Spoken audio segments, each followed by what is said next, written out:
Baik, Assalamualaikum warahmatullahi wabarakatuh. Ya, jadi materi kali ini hari ini tentang income statement ya, atau laporan laba komprehensif. Sekarang itu sebutannya itu, atau laporan laba rugi. Setelah kemarin kita di hari Minggu kemarin kita membahas tentang neraca, sekarang tentang laporan laba rugi. Oke, sebentar. Nah, income statement itu atau laporan perhitungan laba rugi itu adalah jenis dari laporan keuangan yang mengukur keberhasilan operasi perusahaan untuk tahun tertentu atau periode waktu tertentu. Hasilnya itu laba atau rugi gitu ya, mengukur keberhasilan perusahaan. Nah, para pengguna laporan laba rugi ini, pengguna, user, present user, potential user, ini biasanya menggunakan laporan ini untuk menentukan atau menilai tiga hal. Yang pertama adalah profitabilitas, bagaimana kemampuan perusahaan dalam menghasilkan laba. Yang kedua nilai investasi, dan yang ketiga adalah kelayakan kredit. Mereka pengguna ya, user itu menentukan atau melihat laporan keuangan itu untuk tiga hal ini.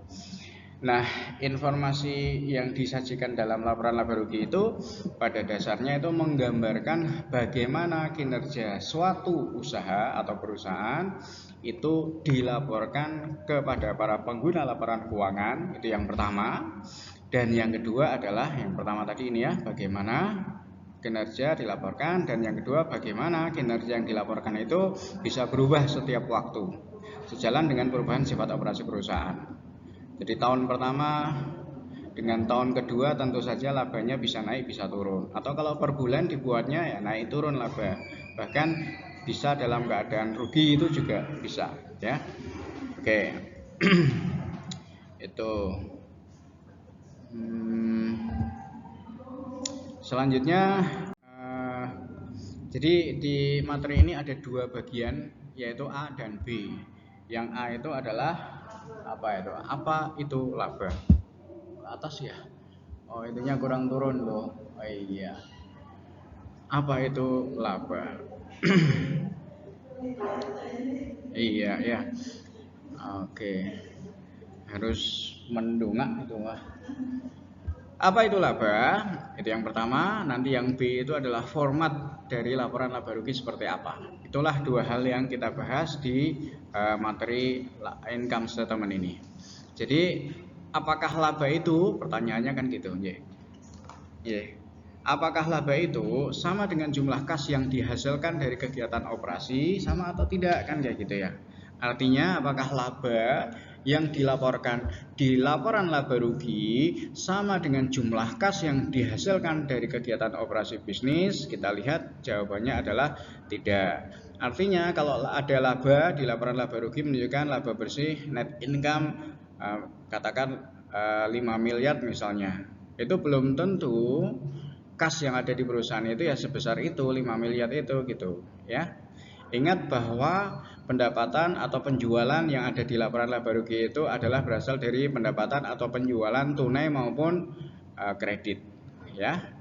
Jadi seperti itu. Jadi jawabannya adalah tidak. Nah, untuk berbagai alasan yang sebagian besar berhubungan dengan akuntansi accrual, ingat ada dua dasar akuntansi, ada accrual basis accounting dan ada cash basis accounting. Nah, kita pakai yang accrual ya, sekarang pakai yang accrual.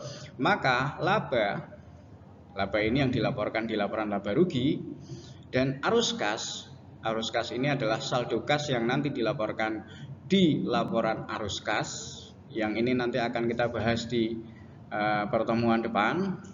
Dari operasi bisnis itu jarang menunjukkan angka yang sama. Jadi kalau di laporan laba rugi tadi saya katakan 5 miliar mungkin kayak gitu.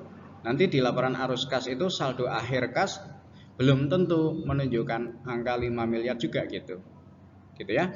Nah, baik laba yang ada di laporan laba rugi maupun arus kas yang ada di laporan arus kas itu sama-sama memberikan ukuran kinerja perusahaan. Jadi untuk melihat kinerja perusahaan itu bisa lihat dari dua laporan. Apakah mau lihat dari laporan laba rugi, apakah mau lihat dari laporan arus kas. Ini untuk melihat kinerja dari perusahaan. Nah, kalau begitu, untuk melihat kinerja dari perusahaan, informasi yang mana yang lebih baik? Apakah dengan melihat laporan laba rugi? Apa dengan melihat laporan arus kas? Gitu ya. Itu pertanyaannya adalah seperti itu. Nah, FASB Financial Accounting Standard Board dalam kerangka konseptualnya ya, itu menyatakan bahwa untuk melihat kinerja perusahaan itu informasi tentang laba dan komponen yang diukur oleh akuntansi accrual itu yang ada di laporan laba rugi biasanya memberikan indikasi yang lebih baik atas kinerja perusahaan daripada atau dibandingkan dengan informasi tentang penerimaan dan pengeluaran kas saat ini. Nah, penerimaan dan pengeluaran kas saat ini itu dilaporkannya di laporan arus kas. Artinya adalah bahwa kalau pertanyaan tadi, informasi mana yang lebih baik antara dua laporan itu untuk melihat kinerja perusahaan, maka FASB itu menyatakan bahwa untuk melihat kinerja perusahaan itu laporan laba rugi itu lebih baik. Walaupun ya dalam hal tertentu informasi tentang arus kas di laporan arus kas itu juga penting juga, gitu ya. Tetapi FASB beranggapan bahwa untuk melihat kinerja perusahaan itu lebih baik melihat laporan laba rugi. Itu maksudnya itu seperti itu ya. Oke. Nah, tadi pertanyaannya itu kan ada dua bagian ya. Tadi yang bagian A itu apakah itu laba? Apa itu laba gitu ya. Nah, untuk memahami laba atau apa yang diukur oleh laba dan komponen-komponen apa saja yang membentuk laba itu adalah hal yang penting sehingga nanti dapat diinterpretasikan keadaan keuangan perusahaan. Apa sih laba itu? Apa yang diukur oleh laba? Apa komponen-komponen pembentuk laba? Itu penting ya. Oke, ada berbagai cara untuk mengukur laba. Laba itu apa sih? Gitu ya, diukurnya seperti apa? Itu berbagai cara itu menunjukkan konsep dasar dalam mengukur laba, yaitu bahwa laba adalah hasil investasi. Ini konsep dasar dalam mengukur laba. Laba itu apa sih? Laba adalah hasil investasi. Ini sederhananya seperti itu. Atau bisa dikatakan laba adalah jumlah yang dapat diberikan kepada investor sebagai hasil investasinya investor. Nah, karena investor sudah menanamkan dananya, maka tentu saja investor berharap dapat hasil ya. Nah, hasil itu dalam hal ini adalah karena adanya laba. Ini sederhananya seperti itu. Nah, ada pengertian atau definisi dari laba yang diterima secara luas, yaitu bahwa laba adalah apa? Jumlah yang dapat diberikan kepada investor, tentu saja sebagai hasil investasinya investor, dan kondisi perusahaan di akhir periode, katakan Desember gitu ya, masih sama baiknya itu well off dengan di awal periode, gitu ya. Katakan misalnya di awal periode ada 100, di akhir periode ada 150, well off-nya adalah 100, berarti 50-nya adalah laba, gitu ya. Jumlah yang dapat diberikan pada investor sebagai hasil investasi dan kondisi perusahaan di akhir periode sama baiknya. Jadi sekali lagi, kalau di awal ada 100, di akhir ada 150, well off-nya itu adalah 100, berarti 50-nya adalah laba. Ini definisi laba yang diterima secara luas. Tetapi kemudian kita ada ini yang dimaksud, pertanyaan yang dimaksud dengan well off itu apa sih gitu. Well off itu apa? Bagaimana mengukurnya? Sehingga kemudian timbul konsep-konsep dalam mengukur laba. Salah satu konsepnya adalah apa yang disebut sebagai capital maintenance concept atau konsep pemeliharaan modal. Jadi pengukuran laba itu umumnya dasarnya adalah sama dengan konsep pemeliharaan modal atau kepemilikan. Nah, ini konsep yang dipakai ada beberapa, ini salah satunya ya. CMC atau Capital Maintenance Concept atau konsep pemeliharaan modal. Nah, konsep pemeliharaan modal itu ada dua. Yang pertama adalah keuangan, yang kedua adalah fisik. Yang keuangan itu financial CMC atau Financial Capital Maintenance Concept. Yang kedua adalah fisik atau Physical Capital Maintenance Concept. Physical CMC. Nah, kita akan bahas satu persatu konsep untuk mengukur laba ini ya. Apa bedanya antara financial CMC dengan physical CMC? Nah, untuk yang financial capital maintenance concept ini dalam menentukan laba itu perusahaan berasumsi bahwa perusahaan itu dianggap mencapai atau memiliki laba hanya jika aktiva bersih perusahaan, aktiva bersih itu apa nanti kita lihat, yang tentu saja aktiva bersih ini diukur dalam satuan moneter pada akhir periode di Desember melebihi nilai aktiva bersih awal periode, tetapi di sini setelah dikurangi transaksi dengan pemilik. Jadi di sini apa sih aktiva bersih itu? Nanti kita lihat, dan juga apa sih transaksi dengan pemilik itu? Nanti juga kita lihat. Nah, ini financial, yang financial CMC. Nah, kita lihat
dikeluarkan dulu gitu.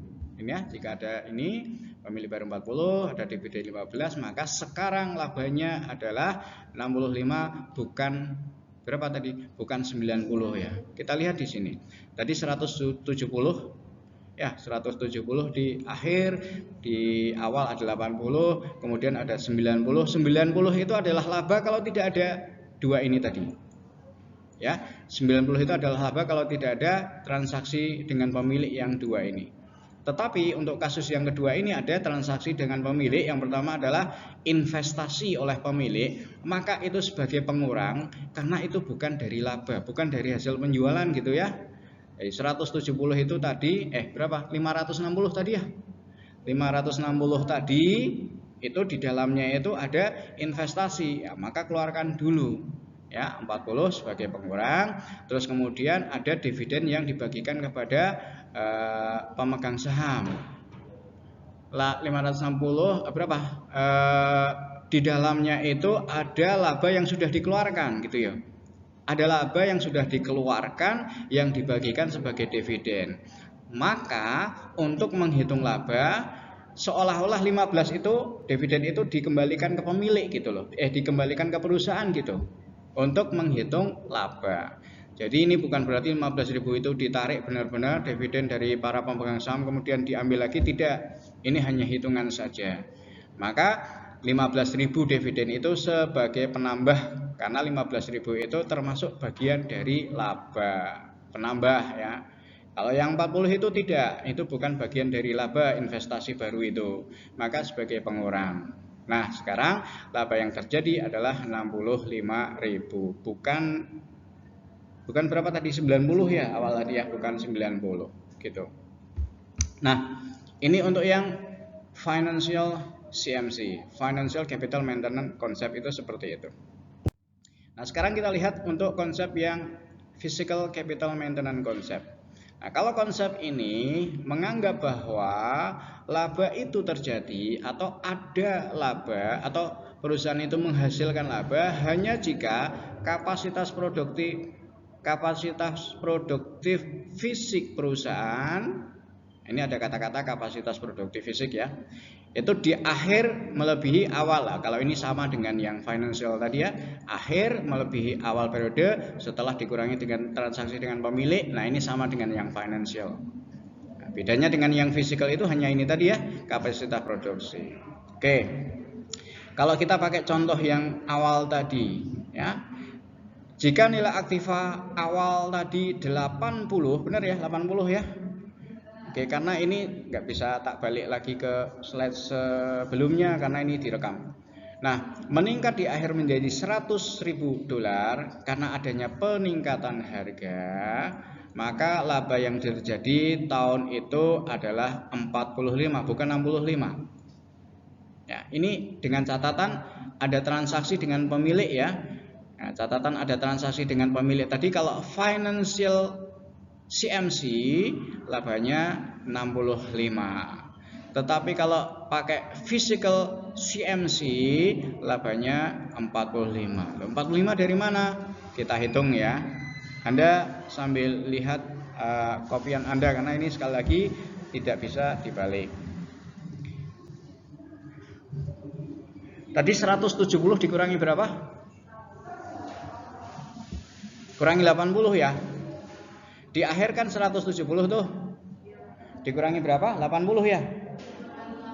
80. Jadi di akhir ada aktiva bersih 170. Di awal ada aktiva bersih tadi kan di Januari 80 ya. Nah, 80 di Januari itu harganya di Desember meningkat menjadi 100. Kalau di kelas lain saya contohkan ini emas gitu ya. Emas 1 gram di Januari itu harganya 80.000. Tetapi di Desember emas itu harganya sekarang menjadi 100.000. Maka kalau pakai physical CMC yang dipakai adalah yang 100. Jadi 170 tadi di akhir periode. Ingat ya, menghitung laba kan di akhir periode tuh. Nah, Desember tadi ada aktiva bersih 170. Kemudian dikurangi dengan nilai dari aktiva bersih awal tadi yang mula-mula di Januari 80, sekarang harganya 1 gram emas itu 100, maka dikurangi 100, 170 kurangi 100, 70. Kemudian 70 dikurangi dengan 40 tadi ya, berapa? 30. 30 ditambah dengan 15 berapa? 45. Yang ekstensi bingung tuh, tapi yang reguler ya tadi sudah dengar sih ya, jadi bisa jawab gitu. Ikut lagi tuh, nggak tahu. Gitu ya. Paham nggak? Ini ada rekamannya, nanti lihat lagi lah gitu ya. Nah itu, dan ada tugas nanti loh ya, mungkin seperti nanti tak tunjukkan nanti. Seperti itu ya. Tetapi kalau pakai financial CMC, berapapun harga di Desember, katakan yang 80 itu di Desember menjadi 150, atau yang 80 di awal itu menjadi 70, itu diabaikan. Tetap pakai yang 80. Gitu ya, tetap pakai yang 80 itu kalau yang financial CMC. Nah, itu historical cost itu kan seperti itu ya. Nah, sekarang kan pakai yang, kalau sekarang itu pakainya yang ini 100 ini kalau sekarang ya, atau pakai IFRS itu International Financial Reporting Standard, itu kan pakainya fair value atau nilai wajar. Maka yang 80 di awal 1 gram, sekarang di akhir 1 gram jadi 100, maka yang dipakai 100. Itu fair value itu seperti itu. Ya. Oke. Kita lanjut. Nah, ada konsep yang lain. Kemudian sebelum sampai konsep yang lain, itu pertanyaannya, gampang pakai financial atau physical? Gampang pakai financial apa physical? Financial ya. Financial, karena physical itu kalau emas ya, kalau emas gampang 80 di awal, di akhir 80 1 gram itu berapa? Itu emas gampang, tetapi kalau yang lain gitu. Sehingga kemudian dikatakan di sini FASB itu lebih mempertimbangkan konsep yang keuangan, yang financial CMC dalam menilai laba. Yang dipakai yang pertama tadi, yang 80 di awal, di akhir tidak dilihat sekarang nilainya berapa, tetap pakai yang 80 gitu. Kenapa? Karena konsep ini membebaskan kita sebagai akuntan dari tugas sulit dalam mengukur kapasitas produksi. Mengukur kapasitas produksi itu ya itu tadi. Kalau emas saya katakan gampang, 1 gram 80 di Januari, di Desember 1 gram berapa, itu gampang. Tetapi untuk yang lainnya, nah ini kan hanya untuk gampangannya tadi saya katakan, contohkannya emas. Kalau untuk yang lain gitu ya, untuk tanah, untuk gedung, untuk mesin atau yang lainnya gitu ya. Sehingga kemudian FASB lebih memilih yang financial CMC yang pertama tadi. Gitu. Oke. Nah, kemudian ada konsep yang kedua, yaitu pendekatan transaksi atau transaction approach. Nah, membandingkan aktiva bersih, ingat ya, aktiva bersih tadi sudah kita bahas ya. Total aktiva dibagi total kewajiban gitu ya. Membandingkan aktiva bersih pada dua titik waktu yang berbeda, itu akhir dan awal atau awal dan akhir gitu ya. Sebagaimana dalam dua konsep tadi, itu nanti menghasilkan satu angka laba bersih. Satu angka laba bersih tadi ada berapa? 90 atau 65 atau 45. Itu tadi ya, angka bersih itu 90 kalau pakai financial, 65 pakai financial, kemudian dikurangi transaksi dengan pemilik. Yang 45 itu adalah yang physical tadi. Nah, tetapi konsep CMC tadi yang sudah kita bahas itu tidak mengungkapkan komponen laba secara terinci. Tadi hanya apa? Total aktiva. Kemudian total kewajiban. Kemudian jadi aktiva bersih. Total aktivanya itu apa saja? Total kewajibannya itu saja, apa saja, itu tidak diungkapkan dalam konsep itu. Sehingga kemudian ada konsep yang kedua ini, transaction approach. Nah, kalau transaction approach ini itu akan memberikan rincian, ya. Jadi untuk memberikan rinciannya pakai transaction approach, yaitu untuk mengukur laba yang menekankan perhitungan langsung atas pendapatan dan beban. Pendapatan itu aliran sumber daya masuk, beban itu aliran atau sumber daya yang keluar. Nah, transaction approach ini sering juga disebut sebagai matching method atau metode pembandingan yang fokusnya itu pada kejadian ekonomis yang mempengaruhi elemen tertentu pada laporan keuangan. Ada empat di sini: pendapatan, beban, keuntungan, dan kerugian. 4 ini dari 10 elemen laporan keuangan yang di SFAC nomor 6 itu ya, replaces number 3 itu kan, SFAC number 6, 1, 2, 3, 4, 5, 6, 6 ya, 6 bener ya, yang replaces number 3. Ada pendapatan, ada beban, ada keuntungan, ada kerugian. Ini 4 elemen laporan keuangan dari 10 elemen laporan keuangan. Ini kalau pakai matching method. Oke ya. Nah, selanjutnya kalau pakai matching method ini, maka laba diukur sebagai perbedaan antara aliran masuk sumber daya yang 4 tadi. Aliran masuknya adalah pendapatan dan keuntungan.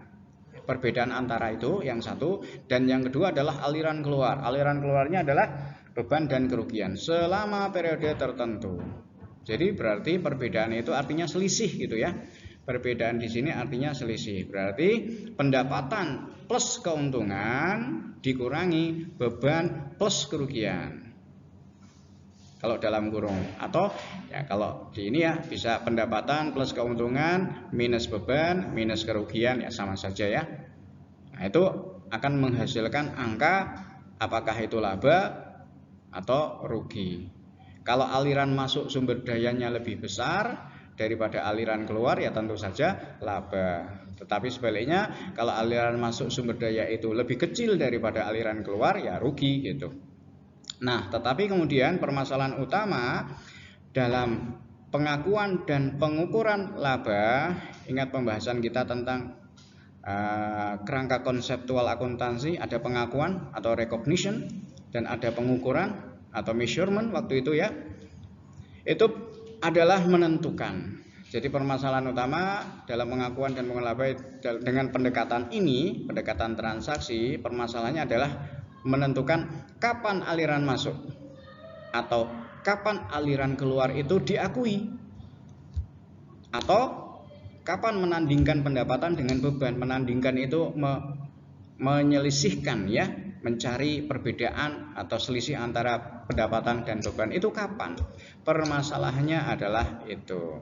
Tetapi permasalahan ini bukan permasalahan yang ini ya, karena sudah terjawab dengan bahwa kita pakai accrual basis.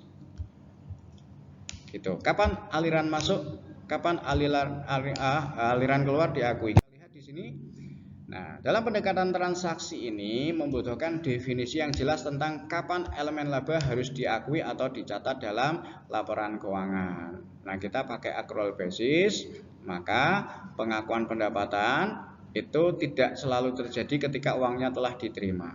Artinya, saat kita menjual pada hari ini, tetapi dijual dengan kredit sehingga nanti akan kita perjanjiannya 1 bulan kemudian katanya akan dilunasi oleh pelanggan, maka saat ini juga kita sudah boleh mengakui pendapatan. Pendapatan sudah kita terima pada saat ini karena kita pakai accrual basis. Sekali lagi, pakai accrual basis ya kita, maka pendapatan itu pengakuannya tidak selalu terjadi ketika uangnya telah diterima. Enggak ya. Jadi tidak harus menunggu uang itu diterima, tidak. Demikian juga dengan aliran keluar beban ya. Kalau pendapatan kan aliran masuk. Belum terima uangnya sudah boleh diakui sebagai pendapatan. Kalau aliran masuk, katakan misalnya bayar apa, listrik ya. Bayar listrik itu kalau kita pakai September, listrik kita pakai dulu, bayarnya bulan Oktober. Kalau laporannya bulanan, maka dalam laporan bulanan sudah ada pengakuan adanya beban listrik, walaupun nanti bayarnya bulan depan. Nah, itu accrual basis itu seperti itu ya. Nah, secara umum FASB itu di kerangka konseptualnya dalam mengakui pendapatan atau beban itu mempertimbangkan 2 hal yang harus dipertimbangkan dalam memutuskan kapan pendapatan diakui, kapan keuntungan diakui. Ada 2 hal yang dipertimbangkan di FASB ini. Apa Apa yang pertama? Yang pertama realize, realizable. Yang kedua earn. Realize, realizable itu dianggap satu.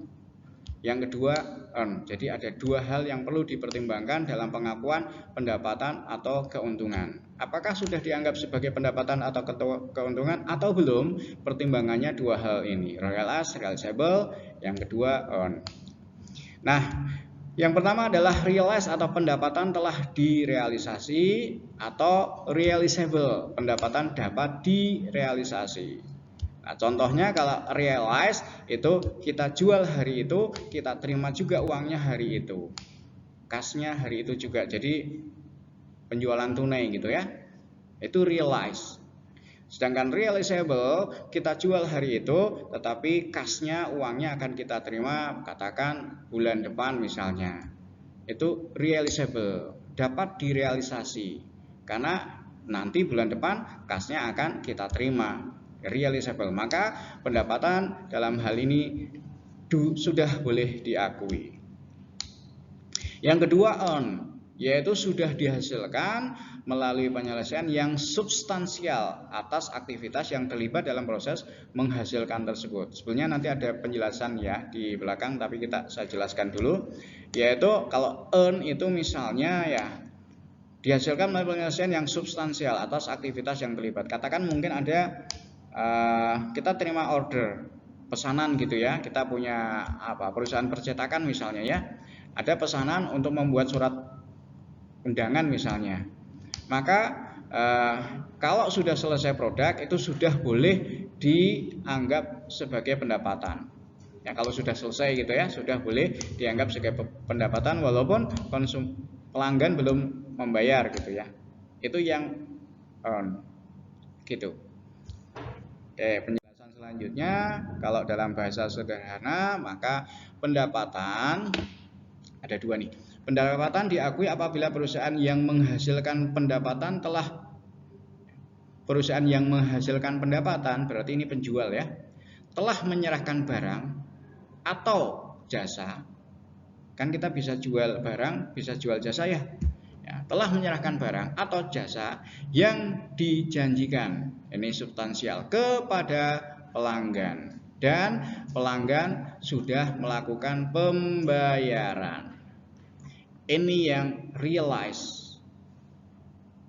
Atau setidaknya pelanggan itu memberikan janji pembayaran yang pasti. Yang ini realizable. Gitu ya. Itu kalau dalam bahasa yang sederhana yang sudah saya contohkan tadi.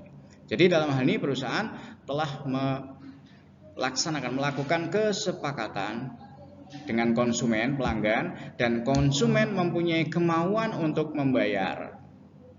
Ya, itu realize, realizable ya. Contoh ini realize, yang ini realizable. Maka kalau ada kondisi seperti ini, perusahaan boleh mengakui pendapatan, sudah boleh mengakui adanya pendapatan. Oke.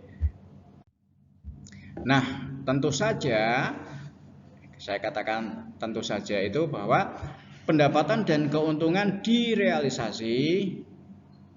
Supaya pendapatan dan keuntungan itu direalisasi, maka tentu saja harus ada persediaan atau aktiva lain yang harus diubah menjadi kas. Diubahnya dengan cara apa? Ya dengan cara dijual. Persediaan ada, maka dijual kan menjadi kas. Supaya pendapatan dan keuntungan itu realize. Dijual menjadi kas berarti tunai, atau klaim terhadap kas berarti itu penjualannya kredit sehingga timbul piutang usaha. Dua-duanya itu sudah boleh diakui adanya pendapatan. Dijual tunai ya realize, dijual secara kredit sehingga timbul piutang itu realizable. Gitu ya. Nah, pendapatan dapat direalisasikan kalau aktiva yang dipegang atau diterima dalam pertukaran itu berarti jual beli, telah siap diubah menjadi sejumlah tertentu kas atau klaim terhadap kas. Nah, ini keterangan selanjutnya saja ya sebagai penambah itu tentang realize dan realizable. Jadi kalau sudah realize, kalau sudah ada realizable, boleh diakui adanya pendapatan. Oke, selanjutnya di sini dikatakan kriteria proses menghasilkan ya, berhubungan terutama dengan pengakuan pendapatan. Jadi adanya pendapatan itu atau pengakuan pendapatan itu kalau ada proses menghasilkan, gitu ya. Nah, kalau keuntungan, pendapatan dengan keuntungan beda ya. Pendapatan apa? Revenue. Keuntungan apa? Gain. Nah, itu kalau pendapatan itu suaranya masuk di sini nih. Ya, suaranya masuk, motor lewat itu masuk di rekaman, nggak apa-apa. Kalau pendapatan itu hubungannya dengan proses menghasilkan. Kalau keuntungan itu, nah kita lihat di sini. Kalau keuntungan itu dihasilkan dari transaksi atau kejadian yang tidak berhubungan dengan proses menghasilkan. Apa misalnya jual tanah, jual paten, tidak menghasilkan proses menghasilkan. Jual mesin, jual kendaraan. Contohnya apa? Contohnya perusahaan konveksi. Perusahaan konveksi ya, perusahaan konveksi ya prosesnya ya mengolah kain dijahit menjadi pakaian. Itu proses menghasilkan. Ada pabrik konveksi dari kain kemudian dijahit menjadi pakaian. Pakaian dijual, maka itu adalah pendapatan. Gitu ya. Maka itu adalah pengakuan pendapatan. Nah, katakan kemudian perusahaan konveksi itu ada mesin jahit yang rusak mungkin atau sebetulnya masih bisa dipakai tetapi akan diganti dengan yang lebih canggih, maka itu dijual. Nah, kalau itu mesin itu dijual ternyata harganya lebih tinggi dari nilai buku, maka itu keuntungan. Gitu ya. Bedanya itu. Pendapatan dengan keuntungan seperti itu ya.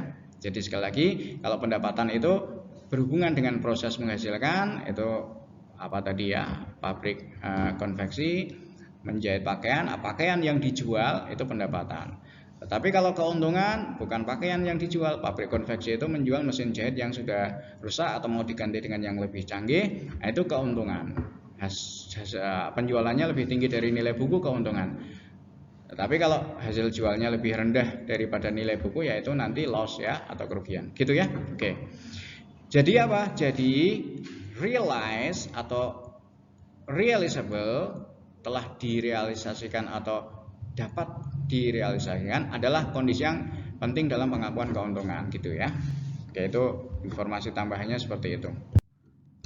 Nah, penerapan kedua kriteria ini, realize, realizable dan juga earn untuk industri tertentu dan perusahaan dalam industri ini telah menghasilkan pengakuan atas pendapatan pada titik yang berbeda pada siklus produksi pendapatan. Artinya kalau untuk proses untuk mengakui pendapatan untuk perusahaan dagang, siklusnya itu lebih pendek daripada proses siklus produksi, siklus untuk mengakui pendapatan untuk perusahaan manufaktur misalnya. Ya, kalau untuk proses siklus pengakuan pendapatan untuk perusahaan dagang kan cuma kulakan kemudian dijual. Kulakan hari ini 3 hari kemudian sudah terjual. Entah itu tunai, entah itu kredit, pokoknya kalau sudah terjual, itu sudah diakui adanya pendapatan.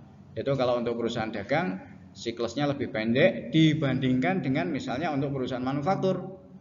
Kalau perusahaan manufaktur itu siklus pengakuan pendapatannya itu dimulai dari misalnya pengembangan proposal tuh untuk produk tertentu atau departemen riset.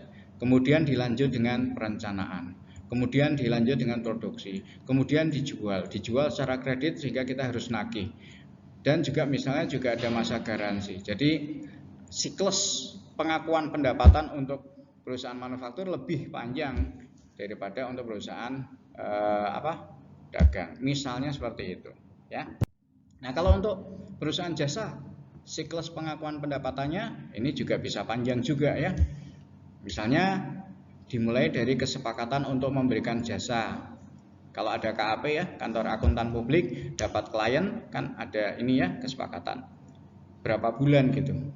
dilanjut dengan perencanaan, pelaksanaan, hingga kemudian terakhir penagihan kas, dan ada pembuktian sepanjang rentang waktu untuk memastikan bahwa jasa telah dilakukan sesuai kesepakatan. Kantor Akuntan Publik mengirimkan auditornya ke Bali. Ada perusahaan Bali yang kita audit ya. Ada perencanaan, ada pelaksanaan, ada turun ke lapangan, dan seterusnya sampai kemudian membuat laporan auditan. Itu kan butuh waktu berapa? Ya 4-5 bulan mungkin ya, mungkin sampai setengah tahun. Nah itu kan panjang gitu ya. Baru kemudian diakui adanya pendapatan. Nah ini untuk perusahaan jasa. Nah tetapi walaupun titik atau saat penjualan itu namanya point of sales. Saat penjualan itu namanya point of sales. Itu adalah titik atau saat yang paling umum dalam pengakuan pendapatan. Jadi umumnya itu pendapatan itu diakui ya saat adanya penjualan, maksudnya seperti itu. Namun sebetulnya ada beberapa variasi untuk aturan yang umum ini, gitu ya. Jadi sekali lagi mengakui adanya pendapatan itu yang paling umum yaitu ya saat penjualan, point of sale, saat penjualan, maka saat itu juga sudah diakui adanya pendapatan. Itu umumnya seperti itu. Tetapi ada variasi yang lain. Yang pertama before delivery, yang kedua after delivery. Pengakuan lebih awal before delivery dan pengakuan kemudian atau after delivery. Apa itu before delivery? Apa itu after delivery? Nah, before delivery itu diterapkan kalau terdapat pasar atau produk yang jelas sehingga penjualnya dengan harga yang berlaku dapat dipastikan tanpa upaya yang besar. Maka pendapatan dapat diakui pada saat produksi selesai dan produk itu belum dikirimkan ke pelanggan, boleh diakui adanya pendapatan. Before delivery seperti itu ya. Produk selesai dan itu belum dikirimkan ke pelanggan, boleh diakui adanya pendapatan. Before delivery. Contohnya sebetulnya ya gampangannya misalnya perusahaan logam mulia atau produk pertanian yang harganya kan dijamin oleh pemerintah gitu ya. Nah, kalau itu ya itu boleh pakai before delivery. Ada juga misalnya kontrak suatu produk atau jasa melebihi 1 tahun fiskal. Misalnya ada perusahaan kontraktor yang dapat proyek untuk membangun jembatan jembatan apa itu yang di Surabaya ke Suramadu ya? Suramadu ya? Ya Surabaya Madura. Misalnya itu dapat itu. Itu proyeknya misalnya ada yang tahu itu sampai berapa tahun tuh diselesaikan? Ada nggak? Saya sih nggak tahu itu. Katakan misalnya, ya nggak tahu saya tanya kok. Katakan misalnya itu diperlukan waktu 3 tahun. Katakan seperti itu ya. Maka kapan diakuinya pendapatan oleh perusahaan kontraktor? Maka itu pakai ini nih. Jika kontrak produk jasa melebihi 1 tahun fiskal, maka ada metode yang dipakai untuk mengakui pendapatan per tahun. Jadi tidak harus menunggu proyek 3 tahun selesai baru diakui pendapatan, tidak seperti itu. Tetapi pendapatan diakui pakai metode akuntansi persentase penyelesaian, percentage of completion. Nanti akan dibahas di bab tentang pengakuan pendapatan di 2 pertemuan ke depan kalau nggak salah ya. Percentage of completion. Jadi di tahun pertama walaupun jembatan belum selesai boleh diakui pendapatan. Dengan persentase penyelesaian sudah berapa persen nih selesai. Kemudian beban yang sudah dikeluarkan berapa persen. Nah itu sudah ada pengakuan pendapatan di tahun pertama, di tahun kedua, dan di tahun ketiga. Jadi tidak harus menunggu proyek di 3 tahun selesai baru diakui pendapatan, tidak seperti itu ya. Nah, tidak harus menunggu penyerahan. Nah, seperti itu. Ini before delivery. Oke. Kalau yang after delivery dipakai pengakuan pendapatannya itu pakai after delivery itu kalau penagihan atau perolehan aktiva atau atas barang atau jasa yang diserahkan itu dianggap meragukan. Ada yang kerja di bagian pembiayaan? Ada nggak? Nah, misalnya ini kalau kita kredit, kalau kita ambil kredit sepeda motor gitu ya, nah itu maka bagian FIF ya, misalnya seperti itu ya, maka pendapatan dan keuntungan itu diakuinya pada saat kas diterima. Jadi tidak ini ya, harus menunggu saat kas diterima. Jadi kalau kita kredit kendaraan itu, maka perusahaan pembiayaan itu mengakui adanya pendapatan per bulan itu kalau pelanggan nasabah sudah mengangsur ya, bukan mencicil ya. Kalau mencicil itu mata, mengangsur gitu. Mengangsur kalau sudah diterima kas, baru kemudian perusahaan pembiayaan itu mengakui adanya pendapatan. Itu after delivery. Nah, itu ada metodenya kan, installment tuh cicilan tuh. Installment dan pemulihan biaya atau cost recovery. Mungkin akan ada, kita ketemu lagi tentang dua istilah ini nanti di pertemuan ke depan. Oke ya, itu yang after delivery.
Lebih gampang ya.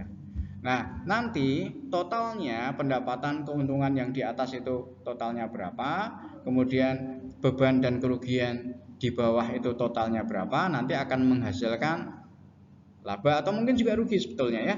Bisa rugi juga itu. Kalau total pendapatan dan keuntungan di atas itu lebih kecil daripada total beban dan kerugian di bawah, bisa rugi. Tetapi ya ini yang diharapkan kan laba gitu ya. Jadi total pendapatan keuntungan di atas lebih besar daripada total dan beban kerugian di bawah, sehingga menghasilkan laba. Nah, itu ya laba. Itu kalau ada tidak terdapat pos yang tidak biasa, namanya istilahnya itu irregular pos. Dan pos yang luar biasa itu namanya extraordinary item. Maka nilai di atas itu, nilai ini ya, nilai di atas ini kalau tidak ada irregular dan ekstra, maka itu ya laba atau rugi bersih. Tapi kalau ada irregular dan extraordinary nanti harus dipisah. Pos tidak biasa misalnya apa? Ya, perusahaan apa tadi? Perusahaan konveksi ya tidak biasanya menjual tanah kan nggak gitu. Wong yang dijual adalah pakaian. Kenapa jual tanah misalnya? Itu irregular pos. Kalau misalnya ya, kalau dia punya tanah di sana tapi nggak dipakai, yaudah jual aja gitu. Atau extraordinary item itu tidak, ini luar biasa, ini ada bencana alam, gempa bumi, atau ada apa itu? Tanah terbalik yang di Palu itu apa namanya dulu itu? Likuifaksi apa ya? Tanah bergerak misalnya itu ya, itu adalah extraordinary item, atau kebakaran itu kan juga nggak biasa. Kalau tidak ada itu ya sudah, di atas itu adalah laba atau rugi. Nah, single step itu ini memang dulu digunakan secara luas ya, karena gampang, karena sederhana. Walaupun di akhir ini semakin banyak perusahaan itu pakai yang multiple step ya, bukan single step. Memang ada keuntungan dari single step, yaitu sederhana penyajiannya. Kemudian tidak ada implikasi bahwa satu jenis pos pendapatan atau beban mempunyai prioritas atas yang lain. Jadi antara yang berasal dari utama, yang berhubungan dengan usaha utama atau dengan usaha sampingan itu tidak ada implikasinya atau tidak dibedakan. Dengan demikian menghilangkan masalah klasifikasi yang potensial. Nah, ini sebenarnya merupakan kekurangan gitu ya. Jadi yang utama dengan sampingan dijadikan satu. Ini single step. Nah, sekarang yang kedua yaitu multiple step. Multiple step itu ya karena ada beberapa akuntan menyatakan bahwa sebetulnya ada hubungan lain yang penting dalam data pada pendapatan dan beban. Ada hubungan tuh antara pendapatan yang merupakan sumber daya masuk dan beban yang merupakan sumber daya keluar, dan bahwa perhitungan laba rugi itu nanti akan menjadi lebih informatif dan lebih berguna kalau ada pembedaan atau klasifikasi antara mana yang berhubungan dengan usaha utama, mana yang berhubungan dengan usaha sampingan. Kalau dipisahkan itu lebih informatif gitu bagi pengguna. Ya. Itu kalau seperti apa? Kalau dipisahkan klasifikasinya. Nah, ciri-ciri dari multiple step itu pertama adalah pemisahan hasil operasi yang diperoleh melalui aktivitas sampingan dan bukan operasi utama perusahaan. Dipisahkan itu nanti kalau ada pendapatan sampingan atau beban yang sampingan bukan yang utama, itu dipisahkan. Sebagai contoh, misalnya perusahaan seringkali menyajikan angka laba dari operasi dan kemudian diikuti bagian pendapatan dan keuntungan lain. Walaupun di atas sudah ketemu angka laba, tetapi itu baru angka laba operasi. Sehingga kemudian di bawah mungkin ada pendapatan yang lain. Nah, itu dipisahkan pendapatan dan keuntungan lain. Katakan tadi pendapatan bunga tuh, atau keuntungan dengan menjual mesin jahit tadi yang sudah tidak digunakan, itu kan bisa menghasilkan keuntungan. Atau mungkin beban dan kerugian lain. Bebannya apa? Beban bunga misalnya, itu kan sampingan.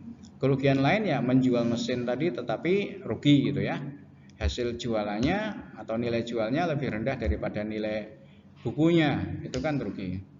Nah, ini mencakup itu ya, pendapatan, beban bunga. Mungkin juga ada pendapatan lain yang berasal dari dividen, karena perusahaan konveksi ini dia punya saham perusahaan lain sehingga mungkin dapat dividen, atau penjualan aset selain pakaian, selain persediaan. Nah, itu dipisahkan. Ini yang pertama. Yang kedua, klasifikasi beban menurut fungsi penjualan, harga pokok, dan administrasi. Nah, ini nanti akan memungkinkan perbandingan segera atau tadi sebenarnya disebut sebagai matching method tadi, penandingan itu tadi ya, dengan biaya tahun sebelumnya dibandingkan dengan tahun sebelumnya ya, dan dengan biaya dari bagian lain dalam tahun yang sama. Nah, biaya dari bagian yang lain ya ada biaya dari bagian operasi, ada biaya dari bagian penjualan, biaya dari bagian administrasi. Nah, seperti itu ya. Itu dibedakan. Nah, para akuntan itu menunjukkan hubungan tambahan ini, hubungan tambahan bahwa ada hubungan antara pendapatan dengan beban tadi ya. Itu menyebut dengan laporan laba rugi yang bentuknya itu bertahap atau multiple step dari income statement. Nah, laporan yang berbentuk multiple step ini nanti lebih dianjurkan karena apa? Karena mengakui pemisahan transaksi operasi dari Nah, yang transaksi operasi itu dipisahkan dengan transaksi yang bukan operasi utama gitu maksudnya. Dan kemudian mencocokkan biaya dan beban dengan pendapatan yang terkait langsung dengannya. Maksudnya terkait itu ya, kalau pendapatan yang harusnya dikaitkan, kalau pendapatan yang berasal dari operasi utama harusnya dikaitkan dengan beban yang berasal dari operasi utama juga gitu. Bukan yang sampingan gitu. Gitu maksudnya. Langsung kita lihat contohnya saja. Untuk yang single step laporan laba rugi bentuk yang langsung atau single step. Nah, di sini dikatakan untuk laporan laba rugi yang berbentuk single step itu consist of just two grouping. Itu yang single step. Just two grouping. Yang pertama adalah revenue, yang kedua adalah expense, sudah dikurangi ketemulah net income.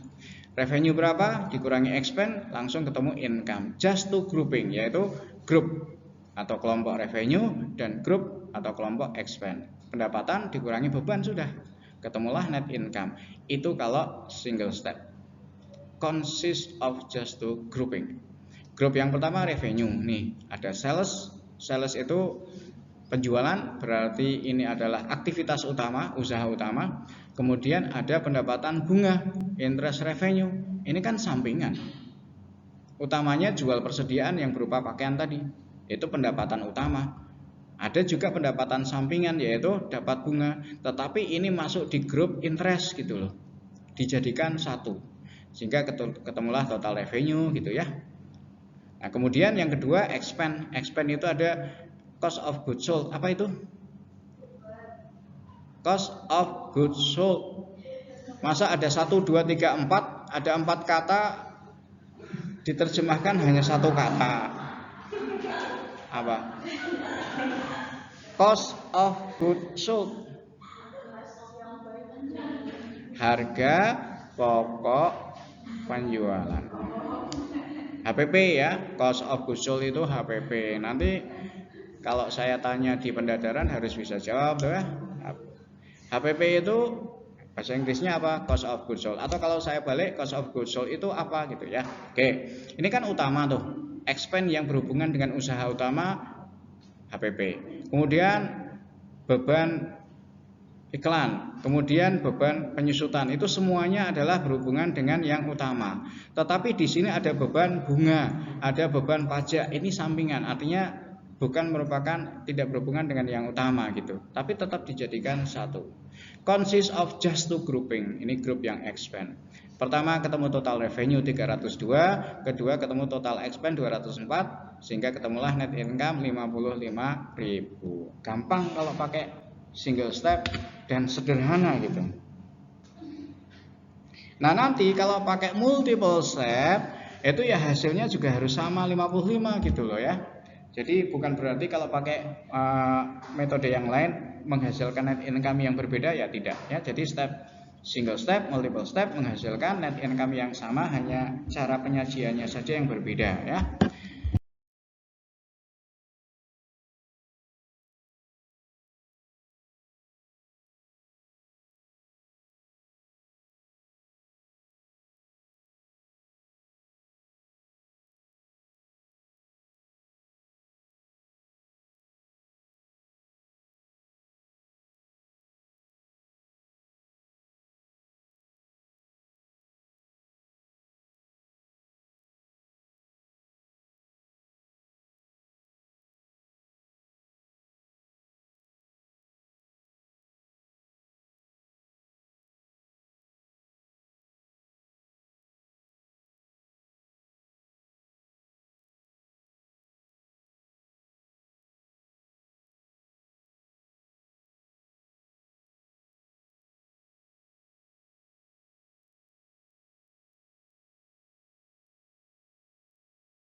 rangkuman ya, ini rangkuman nanti dibaca sendirilah ya. Tadi kita sudah bahas tentang CMC, financial CMC, ada physical CMC gitu. Perbedaannya apa? Anda nanti baca lagi. Dan kemudian konsep yang kedua tadi apa? Transaction approach ya. Pendekatan transaksi atau juga disebut sebagai matching method, metode penandingan gitu. Ya. Di mana ada arus kas masuk dikurangi dengan arus kas keluar.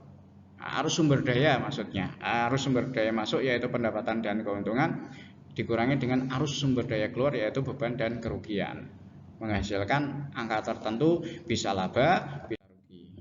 Nah, point of sale, single step, multiplier. Oke. Irregular post, extraordinary item tadi sudah kita bahas. Cukup ya? Ada pertanyaan sebelumnya? Ya. Saya mau tanya, setiap perusahaan itu kan pasti ada banyak investornya ya Pak. Dan bisa nggak sih Pak, suatu saat ketika perusahaan itu mendapatkan laba yang sangat banyak, perusahaan itu bisa nggak sih kayak memulangkan laba tersebut? Tidak dibagikan kepada investor-investor? Tidak dibagikan, bisa. Jadi pertanyaannya adalah, kalau misalnya sebuah perusahaan biasanya banyak investor, katakan pemegang saham. Pada suatu tahun, pada tahun tertentu ada laba, tetapi laba itu tidak dibagikan kepada pemegang saham sebagai dividen. Bisa tidak? Bisa. Karena mungkin bisa jadi pada tahun tertentu perusahaan punya rencana untuk ekspansi atau untuk mengembangkan perusahaan. Dan tentu saja pakai kesepakatan di rapat umum pemegang saham bahwa tahun ini terpaksa tidak dibagikan dividen karena laba akan digunakan untuk ekspansi atau perluasan perusahaan. Tapi tentu saja ini harus ada kesepakatan di RUPS ya. RUPS, rapat umum pemegang saham. Nah, tetapi misalnya pemegang saham tetap menuntut untuk dibagikannya dividen, ada cara lain. Jadi perusahaan tetap melakukan ekspansi pakai kas yang ada dari laba, tetapi perusahaan juga bisa membagikan dividen. Hanya saja dividen yang dibagikan bukan berupa kas. Karena dividen itu ada beberapa jenis ya. Yang utama adalah cash dividen, dividen yang berbentuk kas dibagikan kepada para pemegang saham. Ada jenis yang lain yaitu non cash dividen. Jadi dividen yang dibagikan berupa surat berharga. Atau bentuk yang lain adalah scrip dividen. Nanti ada perjanjian ya, scrip ya. Scrip SCRIPT, scrip dividen. Kalau di semester 7 ya skripsi gitu. Anda membuat skripsi nanti. Nah, itu kan dari skrip ya. Atau juga perusahaan terpaksa membagikan dividen dengan jenis stok dividen, dividen yang berupa saham juga. Jadi dividen dibagikan kepada para pemegang saham berupa dividen. Berupa apa? Berupa saham juga. Sudah blank ini, rada blank ini dari pagi ini ya. Nah gitu. Padahal ini habis ini, masih ada satu lagi ya. Oh ya, seperti itu ya. Seperti itu. Sudah dapat bukunya semua ya? Oke. Itu cukup ya? Cukup dulu untuk ada? Enggak ya? Cukup ya? Ada pertanyaan? Cukup ya? Oke. Terima kasih. Saya akhiri. Assalamualaikum warahmatullahi wabarakatuh.